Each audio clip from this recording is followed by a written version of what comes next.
À une Suédoise, voyons ce qu'elle en pense. Elle aime entrer. Bonjour. Bonjour. Bon, tout de suite, à la fin, on mettra l'interview et on montrera quelques images de la Coupe du Monde. Passons aux informations, passons aux détails. Et on montrera un peu les images de la Coupe du Monde. Passons aux informations, passons aux détails de ce qui se passe dans le monde. Nous l'avons fait il y a quelques instants, juste devant le stade qui se trouve de l'autre côté du pâté de maison. Donc, passons aux informations, non ? Avec ce qui se passe dans le monde, c'est intéressant parce que, en théorie, la guerre se termine, non ? Et je dis en théorie parce que, bon, vous savez comment sont ces choses-là. Je souhaite d'abord aborder plusieurs sujets, car il existe déjà des contradictions. Selon ce que rapporte Erdogan, le président turc Recep Tayyip Erdogan, d'abord il dit « eh bien, c'est bien, non ?» Autrement dit, dès le départ, il dit « c'est bien qu'il y ait un accord ou un pré-accord, parce que ce n'est pas un accord de paix. C'est simplement un accord pour s'asseoir à la table des négociations, rien de plus. Selon les Iraniens, il s'agit juste d'ouvrir les discussions. Ils vont recevoir 12 milliards de dollars. C'est ce qu'ils disent en ce moment. Mais maintenant, allons dans les détails. Voyons. Il dit « Pour Erdogan, l'accord entre les États-Unis et l'Iran est une avancée majeure pour la paix dans la région. » Mais il souligne également la nécessité d'éviter la rhétorique, les provocations et les actions qui pourraient accroître les tensions dans la période précédant la signature de l'accord et de rester vigilant face à d'éventuels sabotages. Autrement dit, il n'a pas cité de nom, mais tout le monde sait à qui il fait référence. Et il s'agit de Netanyahou, Benyamin Netanyahou, qui n'est pas d'accord avec l'accord. Aujourd'hui, ils ont déjà tenté une riposte massive contre Beyrouth, avec l'attaque menée contre la ville. Eh bien, avec cette réponse, cela ressemble déjà à une sorte de première tentative de sabotage pour empêcher qu'on mette fin à ce conflit. Nous prêtons beaucoup d'attention aux mouvements géopolitiques qui peuvent se produire en ce moment dans tous les sens parce que ce conflit, eh bien, il semble que l'Iran veuille l'arrêter, que les États-Unis veuillent l'arrêter, mais apparemment pas tellement Israël. Et il faudra aussi observer dans quelle mesure c'est vrai et dans quelle mesure c'est faux. Regardez, des hauts fonctionnaires des États-Unis ont complètement rejeté ce que dit l'Iran, parce que l'Iran affirme qu'on va leur donner de l'argent, que 12 milliards, et qu'on va leur donner encore 300 milliards de dollars pour reconstruire tout l'Iran et je ne sais quoi d'autre. C'est-à-dire, imaginez que l'argent va arriver à flot, à pleine main. C'est-à-dire, les Iraniens, selon ce que disent les Iraniens, mais un haut fonctionnaire des États-Unis rejette les affirmations iraniennes selon lesquelles Téhéran recevrait des milliards de dollars de fonds gelés avant le début des négociations, du moins avant que les négociations ne commencent. C'est ce qui est rejeté maintenant. Dans quelle mesure est-ce vrai ? Dans quelle mesure n'y a-t-il pas de contradiction ? Qu'est-ce que tu vois ou qu'est-ce que... Voyons ce que publient les médias iraniens. Voyons, regardons. Parce que ce sont eux les premiers à filtrer ces 14 clauses du protocole d'accord, comme ils l'appellent. D'accord. 12 milliards des fonds gelés de l'Iran seront libérés avant le début des négociations, puis 12 autres milliards pendant la période de négociation à la fin des 60 jours. Les sanctions sur le pétrole et la pétrochimie seront suspendues. Le blocus naval complet sera levé dans un délai de 30 jours, ce qui est bien. D'ailleurs, Trump vient de dire que oui, que le blocus serait déjà levé. D'accord. Les États-Unis s'engagent à ne pas s'ingérer dans les affaires iraniennes, à retirer leurs forces des environs de l'Iran, à ne pas imposer de nouvelles sanctions, ni à déployer de force pendant les négociations. Un cessez-le-feu immédiat est requis sur tous les fronts, y compris en Iran. Le détroit d'Ormuz rouvrira selon des modalités iraniennes dans 30 jours. L'Iran réaffirme son engagement envers le TNP de ne pas produire d'armes nucléaires. Le traité de non-prolifération nucléaire s'appelle ainsi. Une période de 60 jours sera établie pour négocier un accord final couvrant les questions nucléaires et la levée complète des sanctions. Les États-Unis et leurs alliés doivent également présenter des plans de reconstruction d'une valeur d'au moins 300 milliards de dollars pour la reconstruction de l'Iran. Le programme de missiles de l'Iran et le soutien aux groupes de résistance sont retirés de l'ordre du jour et ne seront pas abordés. Oui. Les négociations finales ne commenceront qu'une fois que les 12 milliards de dollars auront été libérés. Les sanctions sur le pétrole seront suspendues et le blocus sera levé. Le mécanisme de supervision veillera à la mise en œuvre de tout accord final approuvé par la résolution du Conseil national de l'ONU. Et en même temps, certains militaires iraniens affirment avoir humilié les États-Unis et Israël avec cet accord qui est publié dans les médias iraniens. Ils semblent refuser l'accord, préférant sortir pour humilier, non ? Vu leurs actions. N'est-ce pas ? Se moquer et humilier les États-Unis montre qu'il ne veut pas d'accord. Pero Mais eh bien, comme toujours dans ce genre de situation, une chose est ce qui semble être le cas, et une toute autre est ce qui se passera ensuite. Pour commencer, les gouvernements et les dirigeants européens saluent l'accord entre les États-Unis et l'Iran et réclament une ouverture du détroit d'Ormuz sans restriction. En fait, Donald Trump a lancé ce qu'il appelle un ordre, pour que le détroit d'Ormuz soit débloqué de leur côté et aussi en disant et en exigeant qu'il soit débloqué pour tous. Cela devrait aussi s'appliquer à Israël. Nous verrons si cela sera débloqué pour Israël, car en théorie, il ne voulait pas bloquer ni tout le monde, ni exclure quelqu'un, mais pour Israël, oui. C'est-à-dire, à l'ouverture ne serait pas la même. Maintenant, ils planifient aussi entre eux, et Oman insiste pour avoir le contrôle d'Ormuz. Ça aussi, c'est une ligne rouge. Mais au final, tout cela, c'est une question de temps. Honnêtement, je ne le vois pas encore comme un plan de paix solide, mais ce n'est pas impossible. Le fait qu'il ne soit pas solide ne signifie pas que cela n'arrivera pas. Cela pourrait arriver, mais il présente clairement deux récits très différents. Les États-Unis disent une chose et l'Iran en dit une autre, comme toujours, donc peut-être que la vérité se trouve au milieu de toutes ces informations et de ces récits. Propagandiste est tout ce que tu veux. Ce qui est sûr, c'est que tant les États-Unis que l'Iran annoncent cela en grande pompe et disent essentiellement que la fin de la guerre commence à partir de maintenant. S'ils le déclarent déjà comme si c'était la fin de la guerre et tout ça, eh bien, ce sera toujours positif, c'est-à-dire le fait d'aller vers la paix. Mais quand ils viennent encore de s'attaquer, de se tirer dessus et de se bombarder, eh bien, on va continuer à voir beaucoup de haine, des discours de généraux, comme ceux des Iraniens.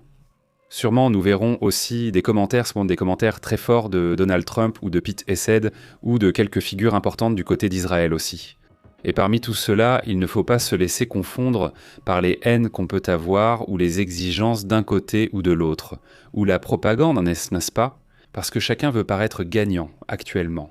N'est-ce pas? L'Iran et les États-Unis veulent tous deux paraître gagnants. Ce qu'on peut dire, n'est-ce pas? C'est que, l'Iran ne peut pas être présenté comme un perdant.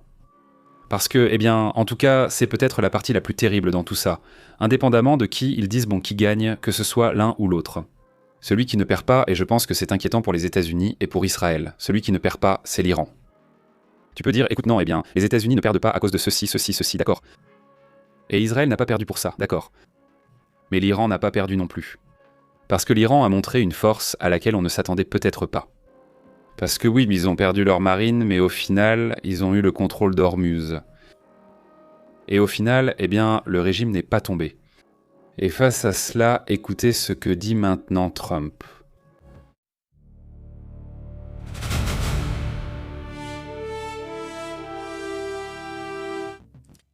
Dans un document publié par le Wall Street Journal lors d'une interview avec Donald Trump affirme quelque chose de très fort. Il dit « Je ne me suis jamais soucié du changement de régime en Iran ». C'est un sujet qui attire l'attention, n'est-ce pas? Le fait qu'il ne se souciait pas du changement, même s'il l'a utilisé comme slogan, surtout au début. Et qu'est-ce que Bibi Netanyahou doit en penser? Trump appelle Netanyahou Bibi, n'est-ce pas? Qu'est-ce qu'il doit penser en ce moment? Au final, si le régime n'était pas la clé, je comprends que le principal, c'était le nucléaire. n'est-ce pas? Je comprends ça, mais on parlait constamment de renversement, d'un État en faillite, que tout cela allait déjà s'effondrer. Et ça, dans le bilan final, au bout du compte, après tout ça, comment pense-t-on aux États-Unis? Pense-t-on que c'est un pays plus fort ou un pays moins fort? Et je pense que là, la question, vous pouvez y répondre. La communauté qui regarde aussi peut y répondre. La vidéo est aussi en différé. J'aimerais vraiment voir ça. Les réponses, les commentaires, comment on perçoit maintenant les États-Unis après cette situation. Plus faible ou plus fort? D'ailleurs, je pense qu'on pourrait même faire un sondage à ce sujet, parce que face à cette situation, je crois que c'est ce qui inquiète le plus Trump avec les élections qui approchent, et aussi parce qu'au final, beaucoup de pays et de puissances vivent de cela. Ils vivent bien sûr du fait d'être une puissance, mais la moitié de ce que ces puissances prétendent être, c'est plutôt de la publicité, du marketing, non? En réalité, ni les puissances ne sont aussi fortes qu'elles le prétendent, ni les pays faibles ne sont aussi faibles qu'ils le paraissent souvent. Alors, face à cela, eh bien, il y a effectivement une nouvelle vision de la géopolitique au Moyen-Orient. On savait déjà qu'un acteur pouvait être puissant, mais maintenant on sait qu'il l'est vraiment, et qu'il peut fermer le détroit d'Ormuz à tout moment. Je pense qu'à partir de maintenant aussi, quelle bonne nouvelle, la paix, etc. Désormais, les pays du Golfe se préparent à une guerre plus vaste, et à ne plus dépendre du détroit d'Ormuz. Et pour ne pas être à la merci des décisions de ce régime-là, parce qu'à tout moment, ils peuvent être visés et se retrouver à nouveau avec un problème. Je pense qu'il va y avoir de nouvelles alliances, et nous allons voir un Moyen-Orient totalement différent, en espérant qu'il soit vraiment orienté vers la stabilité et la paix, mais il ne semble pas que ce soit encore le cas, n'est-ce pas ? Exactement. Abordons d'autres sujets importants.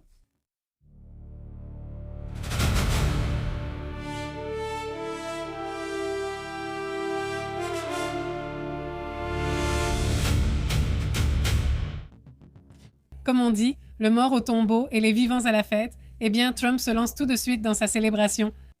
À la Maison-Blanche, où se trouve tout le, comment on dit, la cage de l'UFC, pour célébrer son 80e anniversaire, eh bien une soirée qu'on n'avait jamais vue à la Maison-Blanche.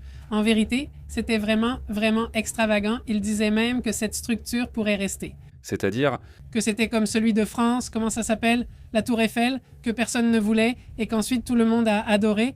Eh bien, cette structure de 28 mètres de haut qui se trouve dans le jardin sud de la Maison-Blanche est sur le point d'accueillir les combats d'arts martiaux mixtes. Il y avait aussi des images, je ne sais pas si tu les as vues, où l'on voit l'avion supersonique voler au-dessus. Vous savez à quel point Trump adore ce genre de choses. Il s'est gonflé comme un pont. Et donc, cet événement... je le mets tout de suite. Oui. Je le mets. C'est seulement cette image ? Oui, c'est tout ce que j'ai. Eh bien, ça vient juste de commencer. On va la mettre et bon, si tu veux. Et bon, cet événement, oui, c'était un investissement. Un investissement, une dépense, messieurs. Ce n'est pas un investissement. Il faut être réaliste. C'est une dépense d'environ 60 millions de dollars de la part de l'Ultimate Fighting Champion et des organisations affiliées. Sincèrement, il va sûrement dire qu'il y a eu des sponsors, qu'ils n'ont pas investi un seul peso et qu'en plus, ils ont fini par gagner de l'argent. Oui, la Maison-Blanche affirme que l'IBEX couvre toutes les dépenses directes de l'opération, même si 7 agences, dont le département de la sécurité intérieure et l'administration fédérale de l'aviation, ont mobilisé des ressources et du personnel. Aussi, le logo s'appelle Freedom 20-250, qui eh bien commémore aussi les 250 ans des États-Unis. Eh bien, il y a eu un des combattants de l'UFC qui est venu se peser par là. Avec, eh bien, un peu de surpoids et en plus dans un état d'ébriété ou je ne sais pas, il avait pris quelque chose. Et pendant qu'il marchait pour aller se peser, il était en train de vomir, de rendre, mais oui, personne ne s'est arrêté. Donc, tout a continué, il continuait à tout laisser couler, il se pèse, ça continue de sortir, puis il s'en va. Et tu te dis, quelle chose dégoûtante. Je veux dire, par simple décence, si ça lui sort comme ça, eh bien, emmenez-le, et vous le ramenez après, non ? Eh bien voilà, c'est à quel point toute cette histoire est folle. Et c'est ce moment dont parle Strayed, celui où il chante l'hymne national. Un moment donc spécial, évidemment, pour tous ceux qui étaient à cet événement, et à ce moment-là, quelque chose de vraiment, vraiment épique. Le truc avec les avions, non ? Ça, ils adorent, non ? Ce genre de bruit, au final, c'est ce que c'est, un spectacle. Qui est en partie, donc, pour cette commémoration qui réunit les 80 ans de Donald Trump et le 250e anniversaire des États-Unis. En gros, et ils diffusent ça évidemment en accès payant sur Paramount+, ils ne le passent pas sur CBS, donc si tu as Paramount+, tu peux déjà le regarder en streaming. Eh bien voilà où en est la situation, non ? En tout cas, ça fait partie du style de Trump, ce n'est pas très classique tout ça pour lui. Et bon, passons à d'autres sujets aussi importants. Regardez ça.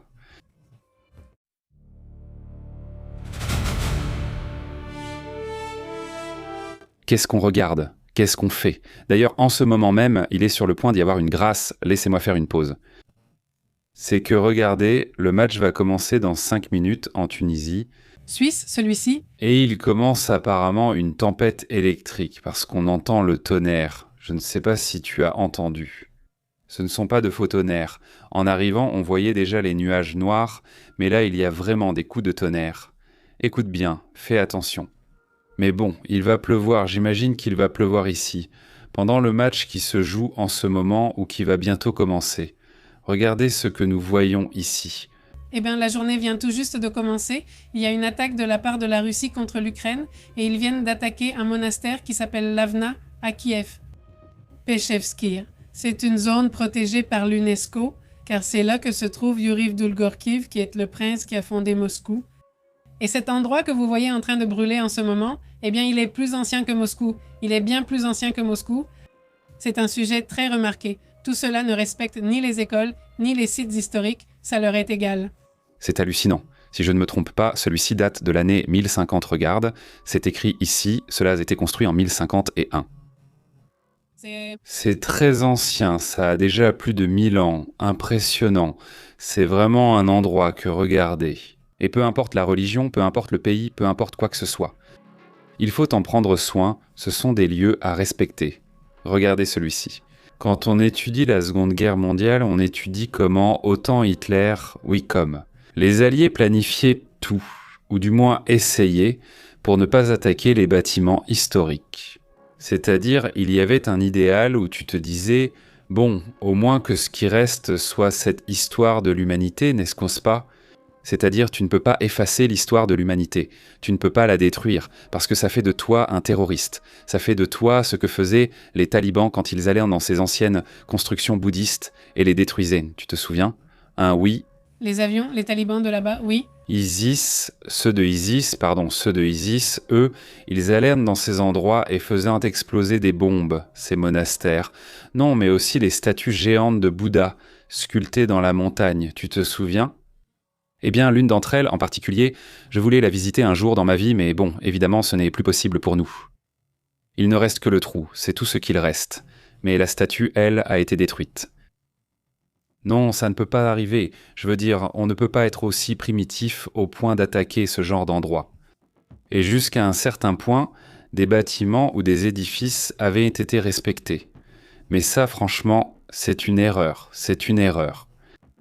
Mais en ce moment, il y a beaucoup de colère. Nous allons voir des choses très différentes dans cette guerre, parce qu'ils en sont incapables. C'est-à-dire, regardez, aujourd'hui, je n'ai pas eu le temps de le commenter, mais il y a un rapport de l'ISWB, je ne sais pas si vous avez eu l'occasion de le voir. Je ne me souviens pas. Il y a un rapport de l'ISWB, en fait, je ne te l'ai même pas envoyé, tu ne me l'as pas envoyé non plus, je l'ai lu et tout à l'heure, je l'analyserai bien, mais tu sais comment est l'ISWB, non ? Il publie toujours ce genre de choses. L'Institut pour la guerre à Washington, qui est un institut, une organisation chargée d'étudier la guerre, en profondeur. Non, ce n'est pas un organisme gouvernemental, c'est un institut composé uniquement d'experts de renommée mondiale qui analysent des données statistiques. Voyons combien de soldats ont été perdus. Combien ceux-ci, alors, avec toutes ces données, ils disent « la guerre évolue comme ceci ou comme cela, il se passe ceci ». Et en ce moment, ce qu'ils observent, c'est qu'il y a une position de plus en plus faible du front de Moscou. Du front qui se trouve, en fait, plutôt du côté de l'invasion ukrainienne. Et à partir de ce point, disons, ce n'est pas seulement un recul, mais aussi, quand ils attaquent donc chaque fois avec moins d'efficacité. Ils commencent à lancer des attaques qui ne sont pas productives pour la guerre et qui ne représentent qu'une dépense. Et cela met les Russes en état d'alerte maximale. Maintenant, quand de tels actes commencent à se produire, l'utilisation de l'Orisnik commence, il commence à y avoir des attaques contre des bâtiments historiques. Tu te demandes, quel est le but ? Quel est l'intérêt ? Qu'est-ce que tu gagnes à ça, n'est-ce pas ? C'est-à-dire ? Honnêtement, c'est vraiment impressionnant, mais regardez, passons à autre chose.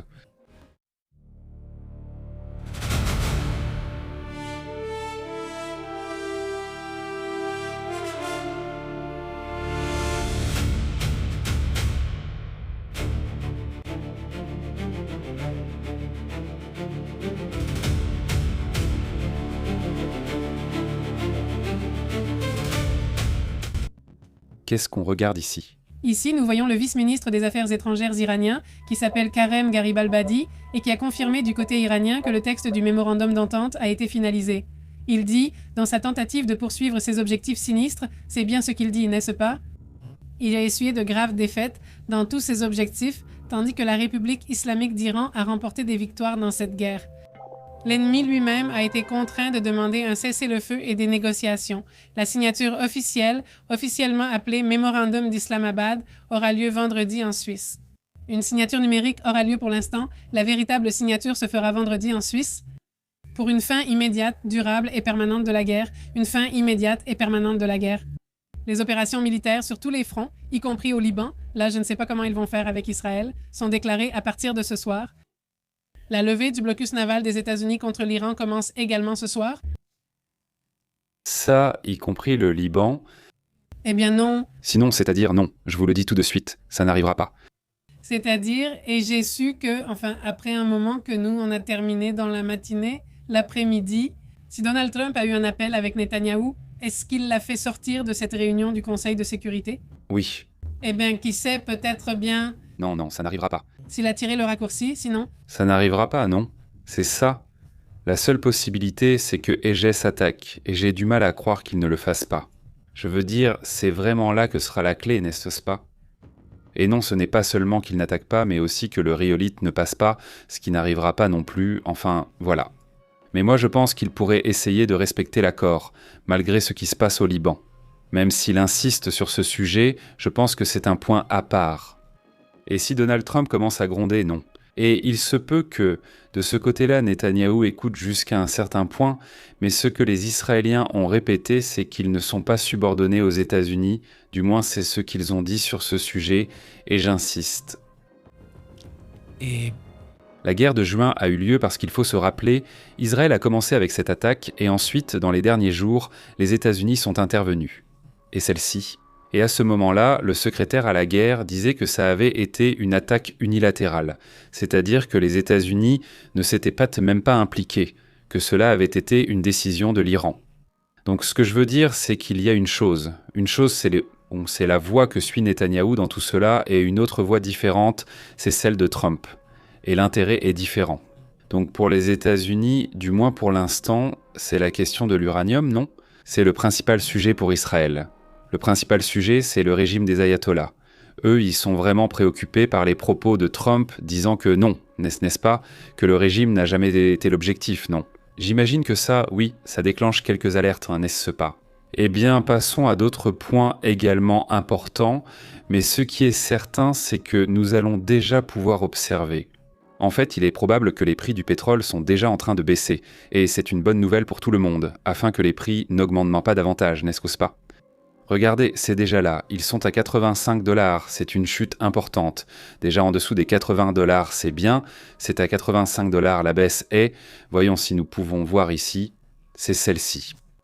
Regardez, c'est un écart négatif, ce qui est positif, mais c'est un écart négatif parce que ça descend, n'est-ce pas? Le prix du pétrole, je viens de le finir ici, maintenant il est de ce côté. Et regarde, le brut texan est à 79 $, donc il est déjà en dessous des 80, aussi, avec un écart négatif. C'est très positif, non? Pour les prix de l'essence, maintenant que les prix baissent, que les prix des aliments, des engrais baissent, eh bien, tout cela devrait s'ajuster. C'est la partie la plus positive pour le monde, en plus du fait qu'ils ne sont pas en train de se tirer dessus et de se bombarder. La partie positive aussi, c'est qu'il va y avoir de l'engrais pour les cultures, pour l'Afrique et pour beaucoup de pays qui n'allaient pas en avoir. Si cela continuait, alors c'est la partie la plus positive et la bonne nouvelle. J'insiste sur le fait que le régime des ayatollahs s'oriente vers la négociation et que les États-Unis vont aussi entamer des négociations. Que ce soit à cause de la Coupe du Monde ou non, peu importe la raison, c'est évidemment un sujet nécessaire et important dans le monde. Y a-t-il eu une réaction de la Chine? Il y a une réaction intéressante de Lindsey Graham, qui est l'un de ceux qui se sont le plus éloignés de Donald Trump. Ce sénateur, qui vient d'ailleurs de remporter à nouveau son élection, est républicain et a toujours été très favorable à la poursuite de la guerre avec l'Iran, n'est-ce pas? En fait, il est très pro-Israël, vraiment beaucoup, et aujourd'hui, il fait un geste qui montre bien son style, n'est-ce pas? Il a même demandé que l'accord de paix annoncé il y a peu soit soumis au Congrès, c'est-à-dire qu'ils veulent le lire, ils veulent le vérifier avant qu'il ne soit signé, parce qu'ils ont exprimé des inquiétudes concernant son contenu. Dans une publication qu'il a faite sur X, Graham a déclaré qu'il se réjouissait que la réouverture du détroit d'Ormuz ait déjà été convenue. Mais il dit être préoccupé par la vision de l'Iran concernant l'accord, qui semble différente de celle qu'affirme l'équipe de négociation des États-Unis. Selon nos lois, tout accord nucléaire avec l'Iran sera soumis au Congrès pour examen et vote. J'ai hâte d'examiner le résultat final. Le bureau a demandé au vice-président J.D. Vance, qui est probablement celui qui va le signer, de le présenter devant le Congrès, ainsi qu'à plusieurs législateurs républicains. Ce n'est pas la première fois, nous en avons parlé il y a 1 ou 2 semaines. Les républicains les plus durs disent qu'ils ne sont pas très satisfaits de ces négociations. Ils n'aiment pas le fait que l'Iran puisse continuer à enrichir de l'uranium, que certaines choses restent un peu floues, ou que des fonds bloqués doivent être libérés pour l'Iran. Donc, il y a une branche des républicains à qui ce sujet ne plaît pas. Eh bien, passons à d'autres sujets également importants. Un grand merci à toute la communauté qui nous rejoint. Salutations à MT. Comment vas-tu ? Comment vas-tu, Miguel ? Il dit salut. Après la Coupe du Monde, la guerre revient. Salut, évidemment. Salut, Billy. Comment vas-tu ? Tu as probablement raison, Billy. Ce serait 1 mois de vacances. Probablement, oui, tu as probablement raison. Salutations à Marvin, il dit « Je vous entends, mais je regarde le beau terrain large de Monterrey. » Le terrain, non ? J'imagine que tu dis Marvin, comment tu vas ? Un grand salut et bon, comme vous l'avez vu au début, nous sommes allés tout à l'heure au stade, enfin, à l'extérieur du stade, non ? Donc voilà, tout à l'heure, on va publier la vidéo à la fin. Merci beaucoup, Wendy, comment tu vas ? Il dit d'accord, cet accord est complètement fou. Il dit « Comment tu vas, Wendy ?» Un grand salut, dit Miguel. Israël est comme un cheval indomptable. Le danger, c'était qu'il possède des armes nucléaires. La question est, va-t-il les utiliser ? Va-t-il approuver ? Il demande par ici, ce Miguel. Comment tu vas, Miguel ? Un grand salut, et bien sûr, à toute la communauté qui arrive, merci beaucoup de nous accompagner. Passons à d'autres sujets également importants. Au fait, il y a une panne de courant aux États-Unis, assez importante, une série de coupures, c'est à cause du climat, comme il est, n'est-ce pas ? Nous parlons déjà de pratiquement 1 demi-million de personnes. Nous allons le voir tout de suite. Salutations à Marvin, à l'ICO. La Suisse mène déjà 1-0 contre la Tunisie. Tu te rends compte ? C'est allé vite, maman. Ils ont commencé avec, 5. Ils viennent à peine de commencer et ils ont déjà marqué. C'est incroyable. Celui-ci, il dit... C'est une stratégie de l'âne incompétent Trump pour se faire passer pour un héros gagnant. Il va sûrement tout laisser pire qu'avant, il dit. Mars, comment va Mars ? Un grand salut, MT d'ici. Les relations diplomatiques entre les États-Unis et Israël vont se fracturer, dit Meuté. Il se pourrait qu'il y ait des tensions, dit-il. Israël ne cessera pas de répondre, dit-il. Roble, salutations Roble. Comment vas-tu ? Et moi ? Je pense aussi qu'ils ne vont pas cesser de répondre, quelles que soient les pressions qui pourraient exister. Le droit international, tout le monde s'en fiche, dit-il. Miguel, comment vas-tu, Miguel ? Il dit après la Coupe du Monde, c'est ce que nous lisions à Billy Hernandez. Merci à Billy et aux membres de la chaîne. Salut Billy. Bonjour Wendy et à tous les membres de la chaîne. Digna, comment vas-tu ? Salutations Digna, fais une annonce, fais un commentaire de Vance à propos de l'accord. Il dit « Allons-y, allons-y ».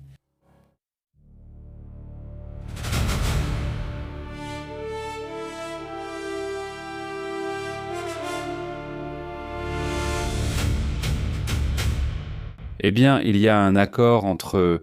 En fait, il y a plutôt une mention de l'accord du vice-président des États-Unis. Jay Vance. Eddie Vance fait un commentaire en disant que l'Iran aurait annulé les attaques massives de missiles qu'il avait préparées contre Israël. C'est-à-dire qu'il ne restait plus qu'à appuyer sur play, en quelque sorte. Et cela, juste avant que l'accord ne soit signé. Après l'attaque israélienne sur Beyrouth, de nombreuses preuves montraient que l'Iran prévoyait de lancer de nombreux missiles contre Israël. Grâce à notre communication avec eux, nous nous sommes assurés qu'ils n'allaient pas répondre, qu'ils allaient signer l'accord et parvenir à la paix. Eh bien... C'est comme ça, c'est-à-dire c'est le commentaire, non ? Comme pour dire, eh bien, on l'a sauvé, non ? Presque, eh bien, Trump, de Netanyahou, informe Trump qu'Israël ne retirera pas les forces de la FDI du Liban et ne se considère pas lié par la clause du Liban dans l'accord entre les États-Unis et l'Iran. Voilà le sujet. Donc la réponse attendue de d'Israël, était de dire que cet accord n'est pas lié à nous, faites comme vous voulez, mais on ne peut pas parler d'un cessez-le-feu de la part d'Israël, n'est-ce pas ? Avec cela, c'est très clair. Nous verrons si, malgré cela, l'accord sera signé, dit-il. Fabian, salutations à vous depuis la pluvieuse Souya. Et Fabian, effectivement, il a fait comme s'il allait pleuvoir et maintenant ça commence. Il pleut. Où es-tu ? Fabian, comment ? Comment vas-tu, Fabian ? Perla, salutations. José Zaraté dit très vite que le but est tombé, il est tombé rapidement. L'ambiance est vraiment géniale. C'était très amusant d'être là, d'écouter les Suédois, les Tunisiens. Les Tunisiens mettent beaucoup d'ambiance. Beaucoup d'ambiance. Si on remarque une différence culturelle à ce sujet, je trouve que les Arabes ont tendance à mettre une bien meilleure ambiance que les Européens. Regarde. Il y avait moins de ces Européens. Les Européens restaient bien silencieux comme ça, et en fait les Mexicains sont passés et ils ont commencé à crier « Suède, Suède ». Et les Suédois étaient comme ça. Regarde, ils marchaient tout droit, sans se retourner comme ça, genre « Ok », ils sont restés comme ça, genre « Cool ». Ton délire. Mec, mais genre, t'es pas suédois, mec, genre, calme-toi. Et les Tunisiens, genre, hein? Genre, tout le monde était super excité, donc vraiment, ben oui, très, très, très. C'était très différent. C'était vraiment génial, parce que tu le voyais là, non? Une culture, une autre culture, totalement différente. Les Mexicains faisaient la fête et mettaient à l'ambiance partout. C'était très drôle, mais c'était amusant. C'était amusant tout à l'heure. Nous allons vous montrer quelques images tout de suite. Un journaliste israélien fait un commentaire intéressant. On lui demande pourquoi, d'après ce qu'il publie, cet accord est un désastre stratégique. En fait, c'est que les États-Unis donnent beaucoup et ne reçoivent rien en retour. Le plus absurde, c'est que cette guerre se termine avec un allègement des sanctions, mais pour les ventes de pétrole de l'Iran, un allègement des sanctions qui n'existaient pas avant la guerre, qu'ont reçu les Américains. Rien, aucune concession nucléaire, aucun missile balistique, aucun désarmement. Proxy, ils ne se trompent pas, cette guerre a été une perte stratégique pour les États-Unis et Israël. Donc, Exactement, et je pense qu'Israël le comprend ainsi, c'est pourquoi il n'est pas d'accord avec l'accord. C'est-à-dire Israël, eh bien il dit « je peux continuer ici, on va continuer comme alliés », et les États-Unis, tout simplement dans ses calculs politiques, Trump dit « eh bien non ». Lui, il n'a pas agi vite, il voulait tout rapidement et maintenant il critiquait Obama parce qu'il lui a donné 1,7 milliard, n'est-ce pas ? n'est-ce pas? On va arrondir ça à 2 milliards et ce Trump, soi-disant, va lui donner 300 000 milliards. Enfin bon. 324 000 milliards parce que, bon, même s'il y en a 24 000 à eux, les autres 300 000, soi-disant, les États-Unis. Même si les États-Unis disent que l'histoire de l'argent n'est pas vraie, enfin, c'est aussi ça, mais que ce soit vrai ou non. Au final, l'Iran va se retrouver mieux positionné, tu vois. Rien qu'en levant les sanctions, ça va être une affaire en or. L'Iran, oui, une affaire en or. S'ils veulent, ils pourront facilement créer des programmes nucléaires en secret, comme s'ils pouvaient déjà le faire. Donc aucun problème, il dit. Je te le dis, Pépé. Je pense que c'est une stratégie de rouvrir le détroit d'Ormuz et de se réarmer, de fabriquer des armes, parce qu'ils sont à court de munitions. Ça peut aussi être Marvin. Moi merveilleuse. Je crois plus à ça que c'est un... Comment ça s'appelle ? Un gain de temps, n'est-ce pas ? Mais comme on ne le sait pas, n'est-ce pas ?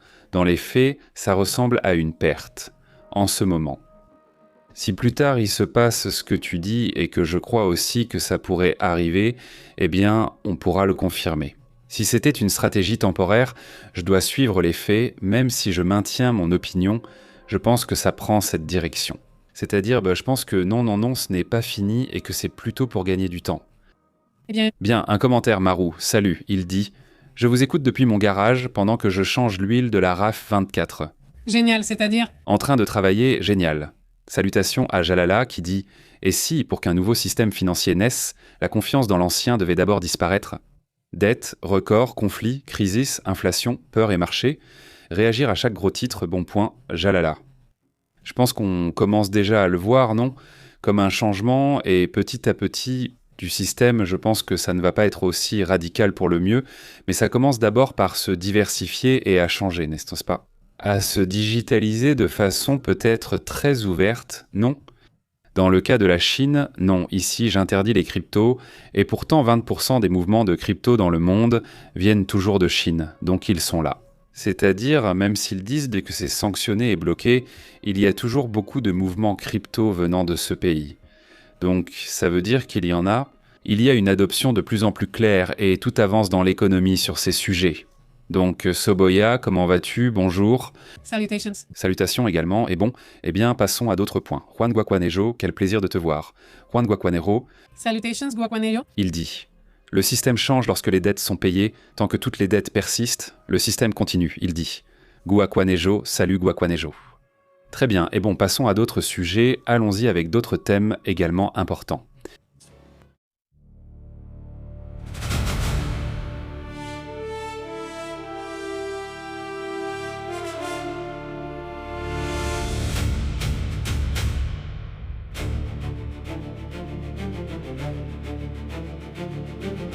Bonjour, eh bien c'est l'image, n'est-ce pas ? Que se passe-t-il ici? Eh bien, il s'agit d'un incendie qui s'est déclaré dans un quartier là-bas à Kiev, après des attaques menées par la Russie. Je vais vous expliquer un peu ce qui se passe en ce moment. La Russie a lancé une attaque massive contre l'Ukraine et déjà 5 secouristes ont perdu la vie à Kharkiv alors qu'ils combattaient un incendie. C'est le deuxième bombardement russe qui a frappé exactement le même endroit, parce qu'ils font toujours ça, n'est-ce pas? Ils attaquent, ils attendent, je ne sais pas, 10 minutes, 20 minutes, les secouristes arrivent et ils attaquent de nouveau. C'est la tactique que Moscou utilise toujours pour provoquer des pertes, n'est-ce pas? Voilà la situation, non? Il y a aussi des attaques à Kharkiv. À Kharkiv, n'est-ce pas? Non. À qui? Eh bien, c'est celui dont j'ai parlé, c'est à Kharkiv, mais celui-là est à Kiev. Et c'est à Kiev? N'est-ce pas? C'est celui qu'on a vu sur l'image, celui-là est dans la capitale, et l'autre est à Kharkiv. Bon, le fait est que le conflit, évidemment, continue. Salutations, Joa Juan Conejo. Oui, tu nous avais dit que parfois tu ne peux pas commenter, mais tu es là. C'est un plaisir que tu puisses commenter de temps en temps. Excellent. Eh bien, presque en vacances déjà. Excellent, donc, tu peux commenter alors. Merci. Leonardo Pepe Street dit que l'accord est une folie. Oui, Leonardo, c'est comme ça, n'est-ce pas? C'est comme ça, c'est correct. Salutations, il dit. Salut Juan Conejo, dit Marvin MT à toute la communauté. Bon, écoutez, passons à d'autres sujets. Ce qui se passe en ce moment aux États-Unis. Allons-y avec ça.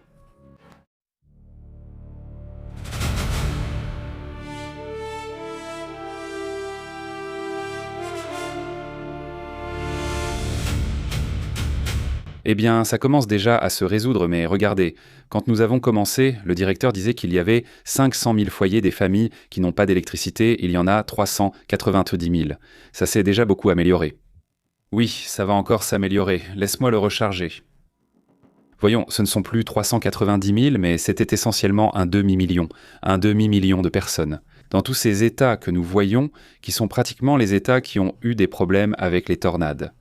Principalement vers l'Ohio, la Pennsylvanie, l'Illinois, la Virginie, la Géorgie, la Virginie occidentale, l'Indiana, le Texas et Washington. Oui, ce sont les États avec le plus de coupures de courant en ce moment. Rien qu'entre avant-hier et hier, il y a eu 7 tornades dans l'Indiana, ce qui a entraîné la destruction de 200 maisons, des coupures de courant et je ne sais quoi d'autre. Mais là-bas, il y avait beaucoup moins de coupures de courant qu'en ce moment. Actuellement, on signale de fortes coupures de courant typiques de la pluie, mais le courant est rétabli en quelques heures. Normalement, oui. Certains endroits pourraient encore avoir le problème un temps, mais nous l'avions déjà signalé et évoqué cette possibilité. Nous vous avons également parlé du phénomène qui progresse là-bas dans le golfe du Mexique, ce phénomène qui est s'étend déjà sur le Texas, sur la côte du Texas. Il est déjà passé par Veracruz, il est passé par Tamaulipas. Ce n'est pas un phénomène qui apporte beaucoup de pluie. Il a 30% de chances de devenir un ouragan, très peu honnêtement. Et comme il est sur la côte, cela semble difficile. Qu'il se forme, mais dans le Pacifique, il y a déjà une petite formation très loin du Mexique. On va regarder, mais c'est trop loin pour attirer l'attention et il n'y a pas d'autres phénomènes dans le Pacifique. Donc, eh bien, de ce côté-là, au moins, tout est vraiment, vraiment calme aujourd'hui. Il y a aussi des répliques qui continuent aux Philippines, des répliques de magnitude 5,1. En fait, regardez, rien qu'aujourd'hui, il y a eu 3 répliques, dont l'une d'elles n'est probablement pas une réplique, c'est celle qui est ici et celle de droite. Il s'agit probablement bien d'une réplique de 5,1 et l'autre d'un séisme de 5,2. On a vu des images et des images du séisme là-bas aux Philippines. Qui a frappé, c'est vraiment impressionnant, non ? Ou alors, disons que c'est juste cela. Aujourd'hui, nous parlions de la formation d'une nouvelle côte. Le fond marin s'est soulevé de 2 mètres, sur environ 200 mètres vers l'avant, depuis la mer, depuis le fond marin, le fond de la mer. Ça a monté de 2 mètres et fait déjà partie de la terre ferme. 2 mètres? 2 mètres de haut, mais aussi 200 mètres vers l'avant. Tu vois, maintenant, il y a une nouvelle côte, alors qu'avant ta maison était juste devant le rivage. Eh bien maintenant, ce n'est plus vrai. Bien sûr, ce n'était pas exact, n'est-ce pas? Il y a eu des endroits qui n'ont pas seulement gagné 2 mètres, 5 mètres, 10 mètres. Le point maximum, c'est qu'ils ont gagné 200 mètres. Oui, c'était aussi très très étrange, ça aussi.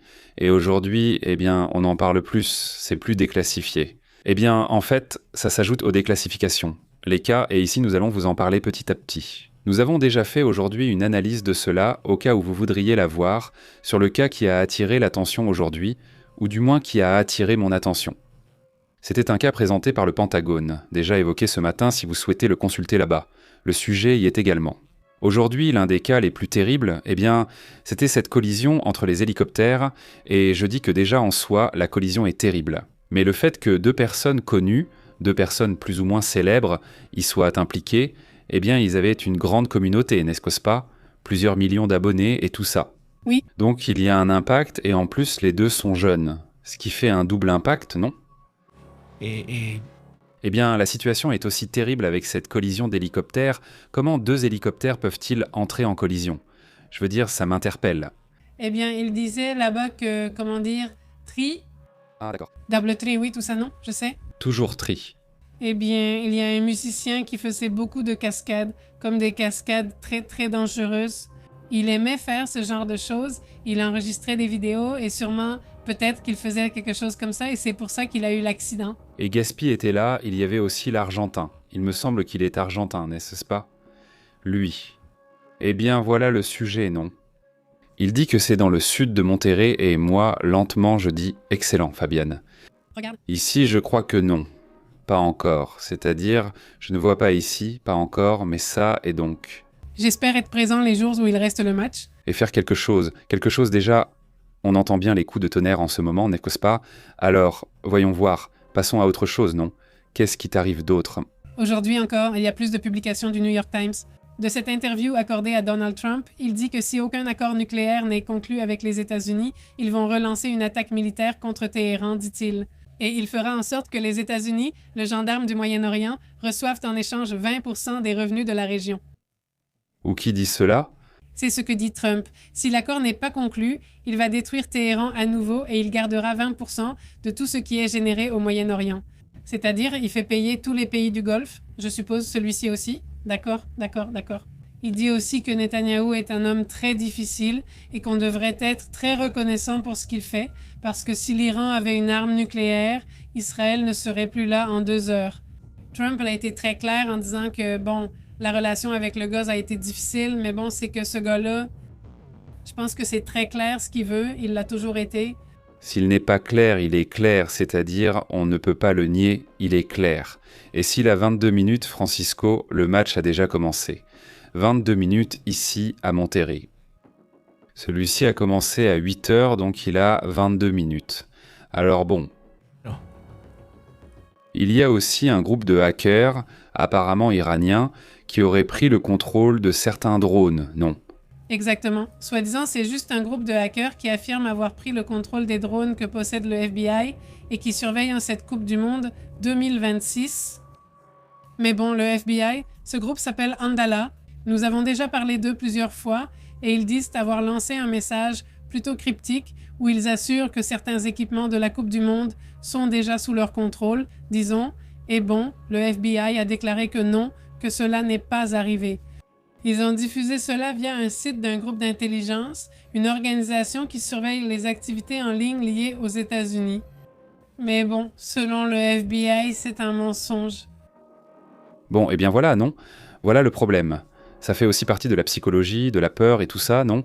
Qu'ils veulent manipuler, ça me touche très fort, très fort. C'est-à-dire, ils sont tous décédés. Je crois qu'il s'agit de 7 personnes, si je ne me trompe pas. En plus, il y a eu un autre accident aux États-Unis, d'un petit avion dans lequel, je crois, 12 personnes ont perdu la vie. 12 personnes, oui. 12 personnes aussi. Aujourd'hui a été une journée très intense dans ce sens. Bien. Allons-y, salut Garcia, comment ça va? Abordons d'autres sujets importants.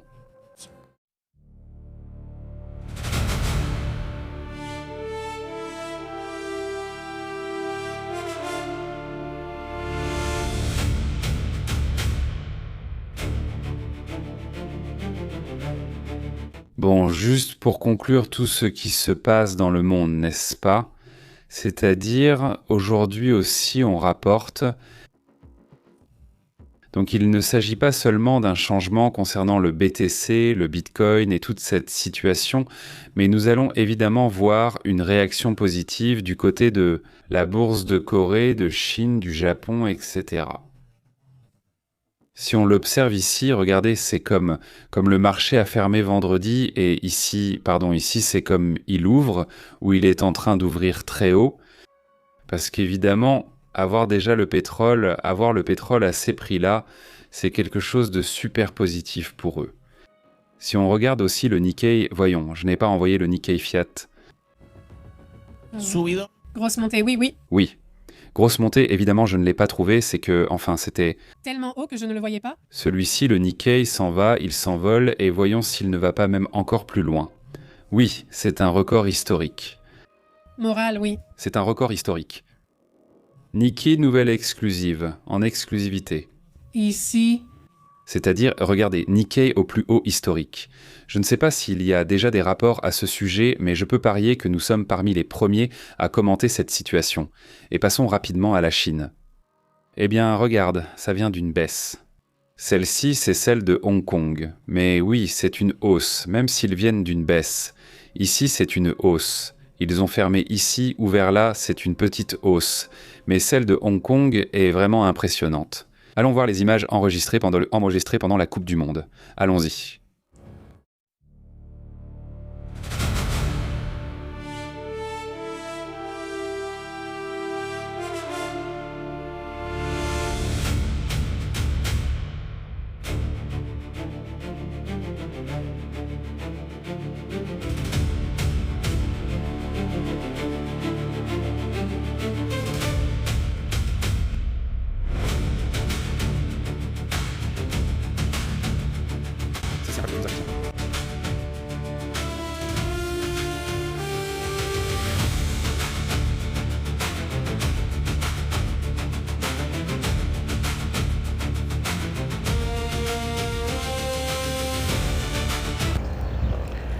Bon, derrière moi se trouve maintenant le stade, c'est vraiment le plus près que tu puisses t'approcher. Bon, je suppose qu'on pourrait s'approcher un peu plus, mais ça ne sert à rien, c'est déjà bien saturé ici, et donc je crois que c'est la dernière entrée qui reste, et voilà, là-bas, c'est le stade. Maintenant, la sortie va vraiment être très intéressante parce qu'ils sont en train d'entrer pratiquement depuis quelle heure, tu dirais ? 9, 10 heures du matin, on a déjà entendu qu'ils entraient. Regardez, là-bas, il y a le petit groupe. Eh bien, il y a des gens de plein de pays. On entend beaucoup de langues, surtout évidemment le suédois, l'anglais, l'allemand, j'imagine aussi l'arabe, non? Là, le petit groupe avance avec ses chapeaux. Un groupe, qui soutient, des Mexicains soutiennent la Tunisie, ou des Mexicains soutiennent aussi la Suède. Et voilà, on va voir comment c'est. Ça dure jusqu'à 20h, donc il reste encore du temps. Il est tôt, je ne sais même pas quelle heure il est. Il doit être autour de 18 ou 19h. Je ne sais même pas quelle heure il est. Vraiment, il est... 18h. 19h, oui, 18h, 23 minutes, et le groupe arrive déjà. J'y vais, regarde, là-bas, c'est le groupe de Tunisie. Regarde, si tu vois. Là-bas! Voilà le groupe de Tunisie. Alors, C'est ici. dans 3 minutes, le stade est juste en face. Donc, il y a plusieurs médias là-bas. Au fond, certains médias filment le groupe en train d'entrer.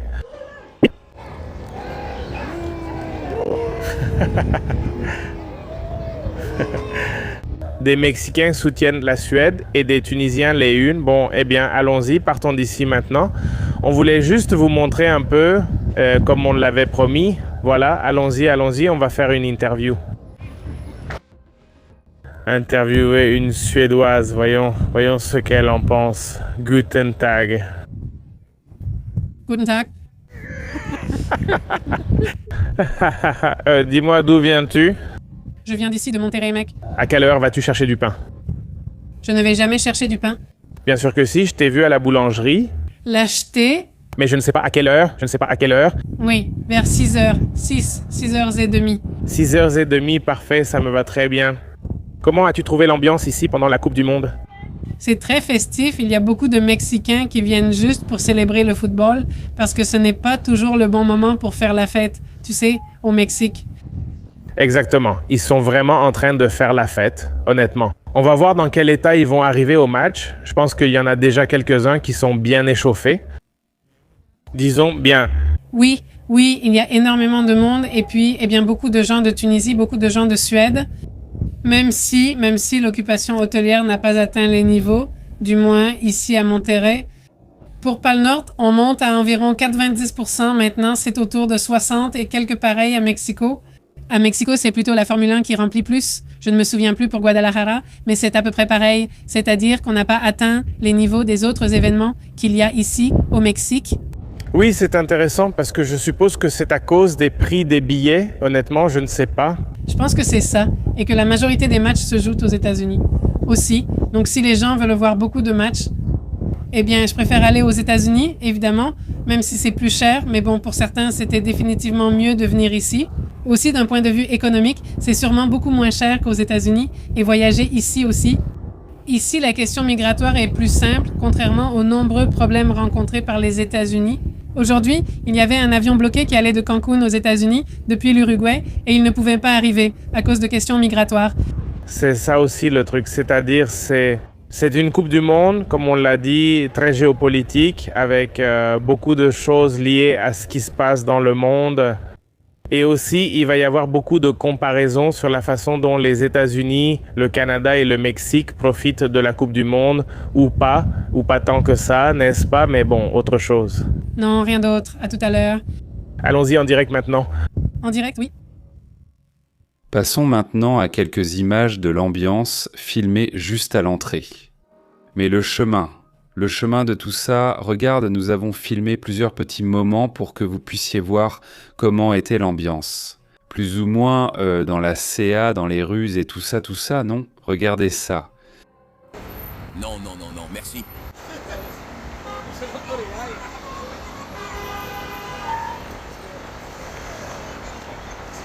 Bon, là on voit, c'est le seul passage pour les voitures, pour les gens qui vivent par ici, mais l'autre avenue est complètement fermée. Non, c'est simplement, mais non. Évidemment, on ne peut pas se garer là-bas. Ici, là, donc, c'est l'entrée du parc de l'eau qui est juste à côté de celui-ci. Là, par là, tu pouvais entrer, toi, pour aller à la Coupe du Monde. Tu dois entrer par là. Tu entres par le parc de l'eau. Il y a plusieurs bus qui t'amènent ici. Nous, on habite tout près, non? Écoutez ça, merci.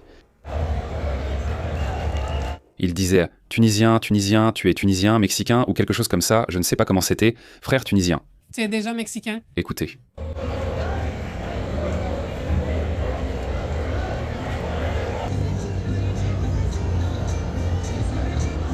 Bien sûr, la musique, l'ambiance, voilà.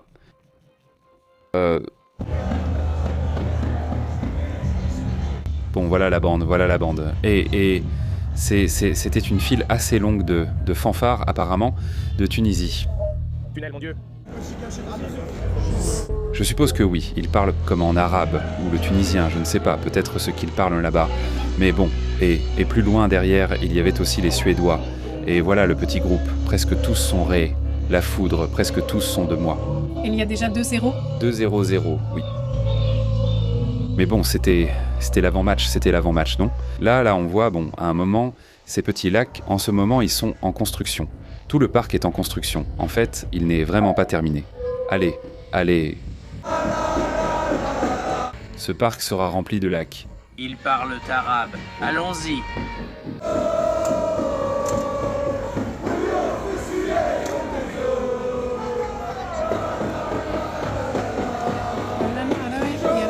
D'accord, là-bas. Il s'agit, bon, de parler dans leurs 3 langues, et voilà, bon, donc voilà. Voilà, c'est ça.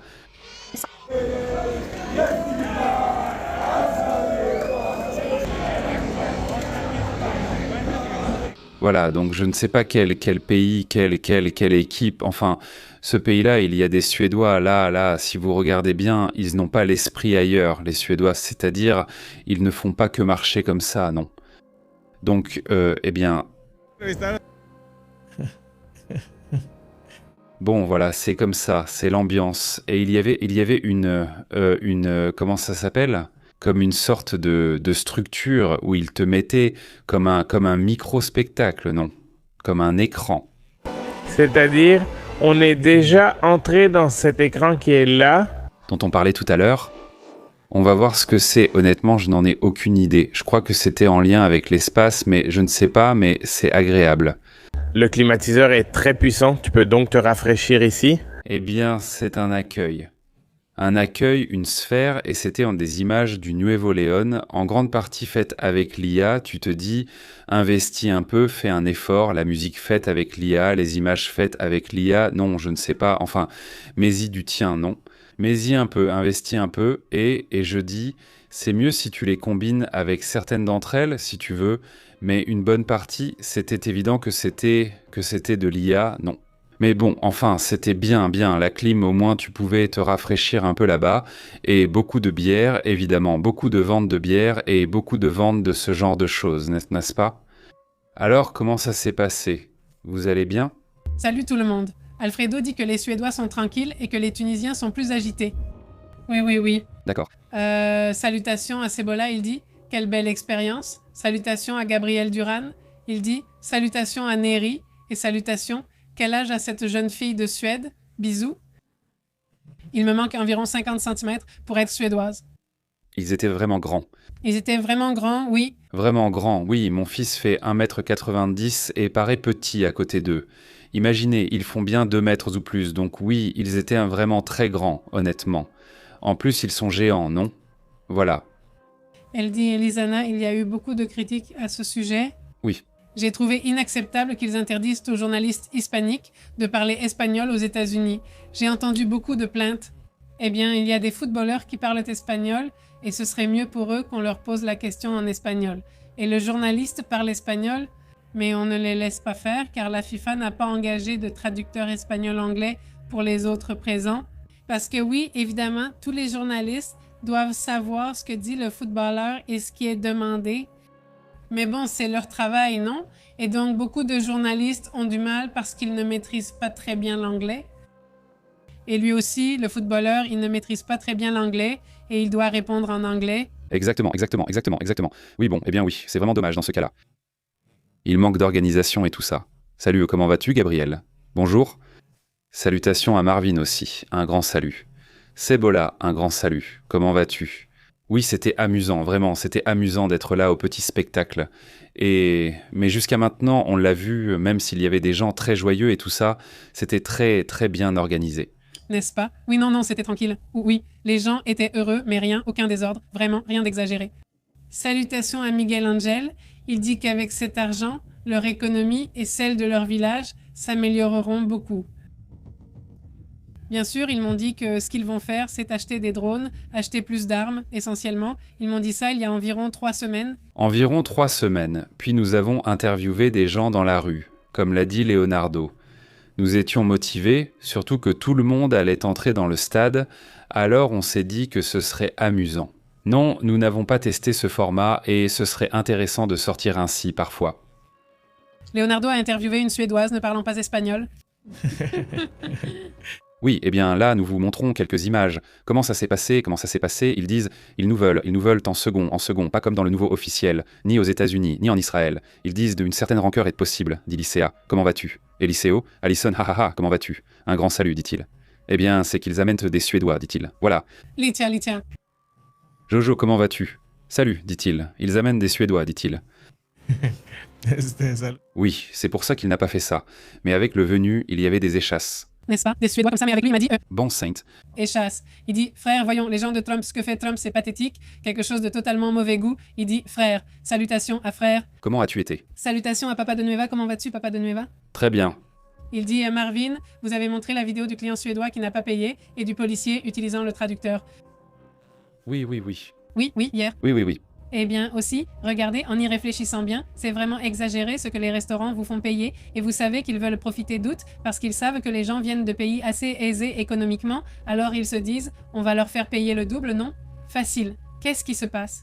Et c'est pareil pour tout le monde. C'est-à-dire, évidemment, nous n'y sommes pas allés pour acheter parce que n'importe quoi. Rien que d'être là, si on avait acheté des chips ou de l'eau, n'importe quoi. Imagine, je ne regarde pas les prix. Oui, non. Non. C'est-à-dire, oui, c'était incroyable. Et nous sommes arrivés en retard, mais plutôt il y avait du chevreau, il y avait plus de choses. D'accord. Ils ont amené la batucada. Oui, il y avait bien plus de Suédois. Simplement, nous ne les avons pas vus. Non, tout le monde était déjà dans le stade depuis longtemps. Oui, nous sommes entrés très tôt, oui. Très tôt, bien sûr. Mais on voulait quand même y aller un moment, non? À 7 heures, on diffusait le matin, mais ici, les rues fermèrent à 8 heures. Imagine, Et elles ne rouvriront qu'à 2 heures du matin. Alors oui, ça va être un peu compliqué ça. Il dit « Comment vas-tu, Marvin ?» Edilcia salue. Oui, c'est un peu étrange. Et ici, toute notre zone où nous vivons, eh bien, même si c'est un quartier, c'est censé être étrange. Oui, il y a beaucoup de monde, on prête, tu vois. C'est-à-dire à un ami, à une connaissance ou quelque chose comme ça. Et est-ce que je peux me garer là parce que je vais au stade ? Bien sûr, pas de problème, n'est-ce pas ? Mais alors, eh bien, évidemment, tout va bien en ce moment. Tout va bien en ce moment, oui. Il espère qu'ils reconstruiront l'Iran. Les gens méritent mieux de retrouver leur maison. Il dit MT, salutations, MT. salut MT. Bonjour, Sylvia dit. Comment vas-tu ? Salutations. Salut Sylvia, comment vas-tu? Salut à Antonio Carmona, comment vas-tu Sylvia? Antonio salue aussi à Manuel Fernandez. Salut, bonjour. Il dit que ce travail est pour Israël et que le conflit continuera. Salut Manuel. Salut Manuel, bonjour, un grand bonjour. Bon, allons-y. Allons-y. Allez les gars, souvenez-vous qu'on est déjà sur WhatsApp et Telegram, qu'on envoie les notifications des directs et qu'on est aussi sur Facebook, X et Instagram. Demain, nous serons là pour vous informer dès le matin. Dès tôt le matin, ici, nous nous préparons avec toutes les informations. S'il y a quelque chose d'important à la dernière minute, eh bien, nous en parlons. Merci Roble, Ed, MMT, Marvin et toute la communauté qui nous suit. Je vous embrasse, profitez bien du week-end et demain, on poursuivra la discussion. À bientôt. Nous interrompons votre programme habituel. Toile. Merci d'être à l'écoute de la vérité. Voici Pépé en direct. La vérité est intense, pure. L'insolite est réel, pur. Ici, nous l'analysons. Perspective globale. Ne reste pas à l'écart. Reste branché sur la chaîne. Pépé en direct contrôle le signal. Pépé et Astrid disent la vérité. Journalisme brut. Ici, on respecte. Active l'alerte. Ne perds pas le fil. À la prochaine. Oui, monsieur. Nous faisons l'appel. Abonne-toi. Pépé en direct. À la maison. Ah ça.